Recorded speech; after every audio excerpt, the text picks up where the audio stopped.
ልበ አምላክ ዳዊት እንዲህ ይላል፣ አቤቱ ለምን ርቀህ ቆምክ? በመከራም ጊዜ ለምን ትሰውራለህ? በኃጢአተኛ ትዕቢት ድሃ ይናደዳል፣ ባሰቡት ተንኮላቸው ተጠመዱ። ኃጢአተኛ በነፍሱ ፈቃድ ይወደሳልና አመፀኛም ይባርካል። ኃጢአተኛ እግዚአብሔርን አበሳጨው፣ እንደ ቁጣውን ብዛት አይመራመረውም። በእርሱ ፊት እግዚአብሔር የለም።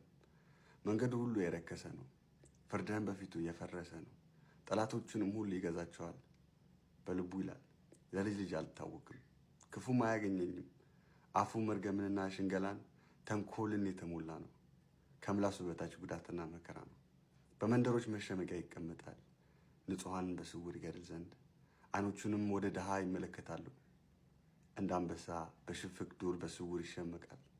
ድሃውን ለመንጠቅ ያደባል፣ ድሃውን ነጥቀዋል፣ በአሽክላውም ይስበዋል።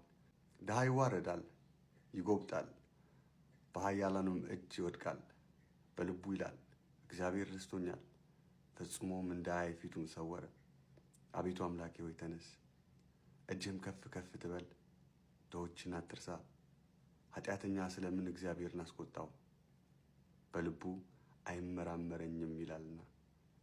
አየኸው፣ አንተ ክፋትንና ቁጣን ትመለከታለህና በእጅህ ፍዳውን ለመስጠት ድሃ ራሱን ለአንተ ይተዋል።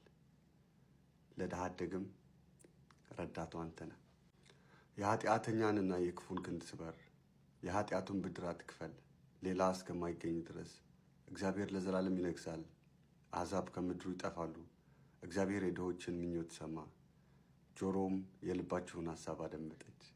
ፍርዱ ለድሃ አደግና ለችግረኞች ይደረግ ዘንድ ሰዎች በምድር ላይ አፋቸው ከፍ ከፍ ማድረግ እንዳይደግሙ። እግዚአብሔር የተመሰገነ ይሁን። መልካም ቀን ይሁንላችሁ።